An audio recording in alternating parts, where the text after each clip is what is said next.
Hello বন্ধুরা, আজকে আমি এমন 5টি মুভির কথা বলবো যে মুভিগুলি দেখার পর আপনার লাইফকে দেখার পার্সপেক্টিভ চেঞ্জ হয়ে যাবে। তোমাকে ভাবতে বাধ্য করবে আমরা কোথায় বেঁচে আছি। আমরা কি কোনো সিমুলেশনের মধ্যে বেঁচে আছি? একদিন হঠাৎ করে ঘুম থেকে উঠে দেখব রিয়ালিটি কতটা আলাদা। আমরা সবসময় নিজেদের মাইন্ডের জালে বাধা পড়ে আছি। প্রথম মুভি হলো দ্য ম্যাট্রিক্স। এই মুভি রিলিজ হয় 1998-এ। এই মুভিতে দেখানো হয় আমরা যে দুনিয়ায় রয়েছি সেটা রিয়ালিটি নয়। আমরা এক সিমুলেশনের মধ্যে বেঁচে আছি, যেখানে আমাদের ব্রেনকে কন্ট্রোল করে বিভিন্ন ইলিউশন তৈরি করে আর্টিফিশিয়াল ইন্টেলিজেন্স। কিভাবে তাদের ইশারায় আমরা কাজ করছি। পৃথিবীতে এমন কিছু লোক রয়েছে যারা আমাদেরকে রিয়ালিটিতে নিয়ে আসে এবং সেই আর্টিফিশিয়াল ইন্টেলিজেন্স বিরুদ্ধে লড়াই ঘোষণা শুরু করে দেয়। এই মুভিটি আমাদের ভবিষ্যৎ সম্পর্কে ভাবায়। যেভাবে আর্টিফিশিয়াল ইন্টেলিজেন্স আপগ্রেড হচ্ছে, দ্য ম্যাট্রিক্স মুভি আমাদেরকে ভাবিয়ে তোলে। দ্বিতীয় মুভি হলো রিডেস্টিনেশন। আমাদের হাতের রেখার সাথে আমাদের জীবনের ভাগ্য আগেই লেখা হয়ে গেছে। আমাদের লাইফে আমরা কি করব এবং কাদের সঙ্গে থাকব, এগুলি আগে থেকেই তৈরি হয়ে আছে। এই জিনিসগুলি বড়ই অদ্ভুত। আপনি এই মুভিটি অবশ্যই একবার দেখেন এবং বুঝতে পারবেন রিডেস্টিনেশন আসলেই কি। তৃতীয় মুভি হলো ইনসেপশন। আমরা রাতে খারাপ স্বপ্ন দেখি, ঘুম থেকে জেগে উঠি, সেই সব কিছু আপনার সাথে ঘটে এবং আপনি কিছুই করতে পারেন না। আপনি এক গোলকধাঁধায় আটকে পড়ে আছেন, সেখান থেকে কিছুতেই বের হতে পারছেন না। আপনি অনেক চেষ্টা করেও সেখানে ব্যর্থ। ইনসেপশন এমন এক মুভি যেটা আমাদের সাবকনসিয়াস মাইন্ডের ওপর বেস করে মুভিটি তৈরি করা হয়।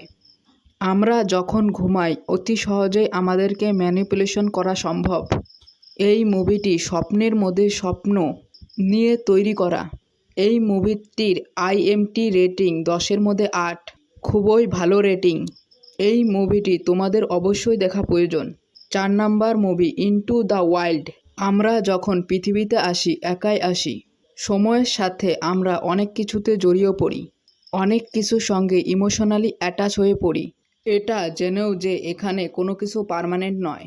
অ্যাজ এ হিউম্যান বিং এইসব জিনিস আমাদেরকে দুর্বল করে। আপনজনদের হারানোর ভয়। যে মুভিটি আজকে বলছি সেই মুভির ক্যারেক্টার এসব থেকে পুরোই আলাদা।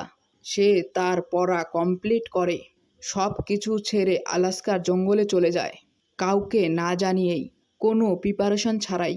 না তার পিতামাতা জানে, না তার বন্ধুরা জানে, না তার কোনো রিলেটিভরা জানে।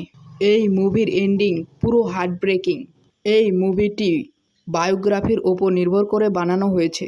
এই মুভিটি অবশ্যই দেখবেন। এন্ডিং দেখার পর আপনার মনে হবে ছেলেটি হয়তো ঠিকই করেছে, আবার মনে হবে হয়তো ঠিক করেনি। তার কাছে সবই ছিল, ফেম, ওয়েলথ, প্যারেন্ট সাপোর্ট। আমি বলবো আপনি বায়াসড হয়ে মুভিটি দেখেন এবং কনক্লুশন করে কমেন্ট করে জানান। লাস্ট মুভি হলো দ্য ফাইট ক্লাব। আপনার লাইফে পারপাস কি, কী জন্য এসেছেন, হু আর ইউ। এই মুভি একটি ডিপ্রেস মানুষকে ঘিরে, যে নিজের জব থেকে, লাইফস্টাইল থেকে বিরক্ত হয়ে পড়েছে। সে রাতে ঘুমাতে পারে না, মেডিসিনও তাকে হেল্প করতে পারে না। একদিন তার লাইফে থমাস নামে এক ব্যক্তির পরিচয় হয়। তার লাইফ ইউটার্ন নিয়ে নেয়। থমাস একজন স্বাধীন মনের মানুষ। না তার রিগ্রেট হয়, না তার কোনো কিছুর বিষয়ে টেনশন। এই মুভি দেখায় কিভাবে লাস্ট, আরও চাই ইচ্ছা আমাদের দাসে পরিণত করছে। আমরা মৃত্যুর আগ পর্যন্ত টাকার পিছনে ছুটি। এই মুভি তোমার লাইফে পারসেপশন চেঞ্জ করে দিবে। তো বন্ধুরা, এতক্ষণ সঙ্গে থাকার জন্য অবশ্যই ধন্যবাদ।